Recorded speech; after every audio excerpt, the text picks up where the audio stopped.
আসসালামু আলাইকুম দর্শক বন্ধুরা, আপনারা দেখতে পাচ্ছেন আজকে এই জাহাঙ্গীর গেটে সাবেক স্বৈরাচার শাসনের আমলে চাকরিচ্যুত সেনা সদস্য, বিমান সদস্য এবং নৌ সদস্য, অফিসার এবং পরিবারবর্গ সহ সকল সদস্যরা অবস্থান নিয়েছে তাদের চাকরি পুনর্বহালের দাবিতে।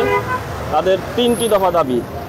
মাত্র 30% টাকায় জমির মালিক হয়ে নতুন বাংলাদেশের গড়ে তোলার স্বপ্ন দেখা বাংলা বসতি। 3টি দফা দাবির মধ্যে হচ্ছে চাকরি সময় থেকে অদ্যাবধি সম্পূর্ণ বেতন ভাতা ও অন্যান্য সুযোগ সুবিধা সহ চাকরি পুনর্বহাল করতে হবে। যদি কোনো সশস্ত্র বাহিনীর সদস্যের চাকরি পুনর্বহাল করা সম্ভব না হয় তাহলে উক্ত সদস্যকে তার সকল সুযোগ সুবিধা সহ সম্পূর্ণ পেনশনের আওতায় আনতে হবে। যে আইন কাঠামোর মাধ্যমে সুযোগ সুবিধা এবং চাকরিচ্যুত করা হয়েছে তারা এটাকে প্রহসনমূলক আইন কাঠামো বা বিচার ব্যবস্থা বলছে। সেই বিচার ব্যবস্থা বাতিল করাও তাদের একটি অন্যতম দাবি। তারা একটি এক্সক্লুসিভ বিচার ব্যবস্থা চাচ্ছে, কারণ এই বিদ্যমান বিচার ব্যবস্থায় একজন সেনা সদস্যকে চাকরিচ্যুত করা হলেও সে তার চাকরি ফিরে পাবার বা তার আইনি লড়াই যে পরবর্তী ধাপ, সেই ধাপের কোনো সুযোগ নেই, যেটি এই আমাদের মানবাধিকার লঙ্ঘনের অভিযোগ তারা তুলেছে। বিভিন্ন সময়ে তাদের ঊর্ধ্বতন কর্মকর্তা যারা স্বেচ্ছাচারিতার সাথে তাদের চাকরি থেকে অব্যাহতি দিয়েছে বা বরখাস্ত করেছে, তারা সেই সমস্ত সেনা অফিসারদেরও চিহ্নিত করে বিচারের দাবি করছে। প্রিয় দর্শক, আমরা দেখতে পাচ্ছি বিপুল সংখ্যক সেনা সদস্য,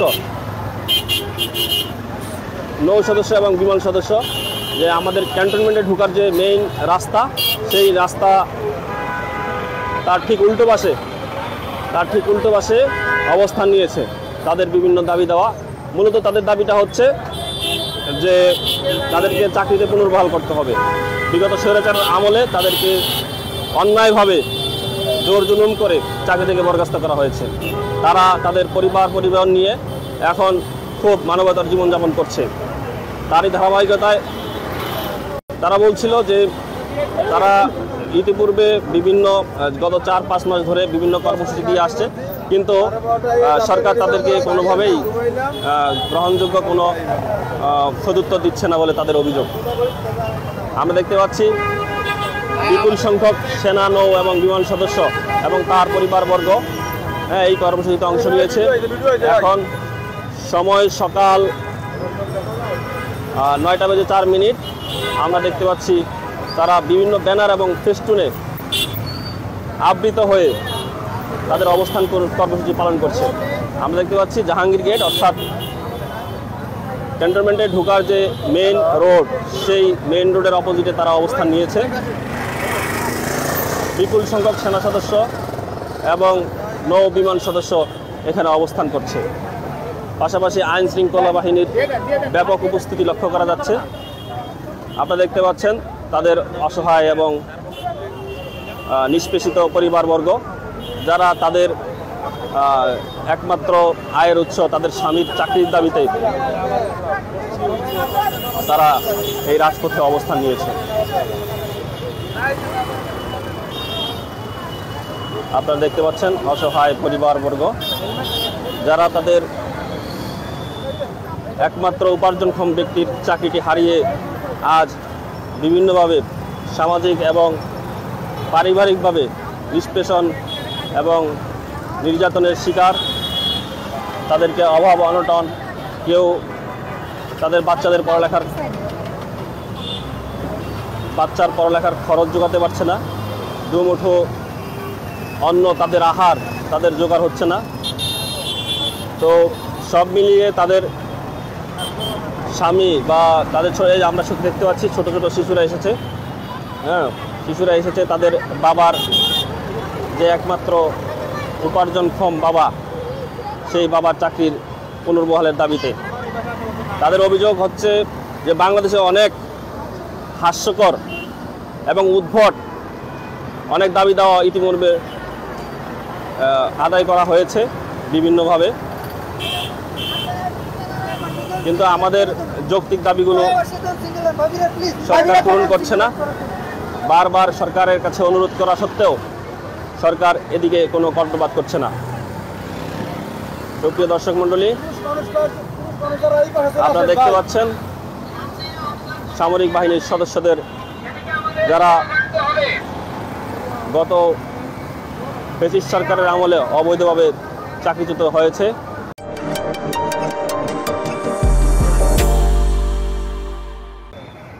আপনারা দেখতে পাচ্ছেন যারা বিগত স্বৈরাচারী ফ্যাসিস্ট হাসিনার আমলে চাকরিচ্যুত হয়েছে অবৈধভাবে, সেই সব সাবেক সেনা এবং বিমান নৌ সদস্যরা তাদের অবস্থান কর্মসূচি সুষ্ঠুভাবে পালন করছে।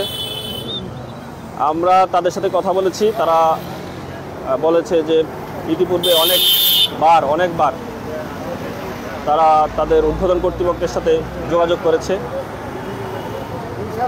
কিন্তু সরকার তাদের কোনো সুযোগ সুবিধা বা কি দিবে না দিবে সে ব্যাপারে কোনো কর্ণপাতই করছে না, তাদের অভিযোগ।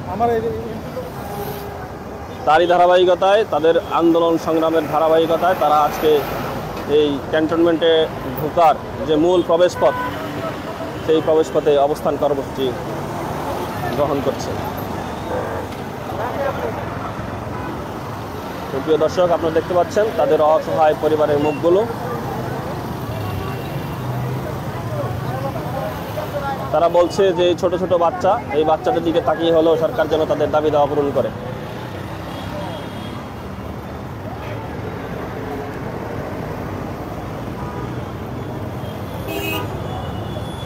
এক একজন ইয়াং এনার্জেটিক সোলজার 18-20 বছর চাকরি করেছে,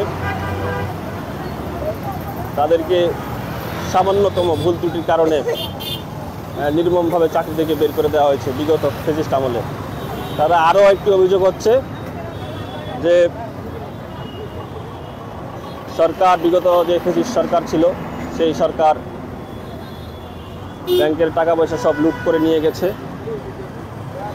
যার জন্য তারা স্বাভাবিকভাবে পেনশন গেলে তাদের পেনশন দিতে পারতো না, বা তাছাড়া একটা নিয়োগ বাণিজ্যের অভিযোগ তারা করছে যে বিগত সরকারের আমলে অবৈধভাবে চাকরিচ্যুত করে তাদের সেই কোটা, খালি কোটায় অবৈধভাবে ঘুষ লেনদেনের মাধ্যমে সেই খালি জায়গায় আবার নতুন করে রিক্রুট করা হতো। আপনারা দেখতে পাচ্ছেন আইন শৃঙ্খলা রক্ষাকারী বাহিনীর ব্যাপক উপস্থিতি। বিভিন্ন সাংবাদিক এসেছেন, প্রিন্ট মিডিয়া এবং ইলেকট্রিক মিডিয়ার সাংবাদিকদের উপস্থিতি লক্ষ্য করা যাচ্ছে।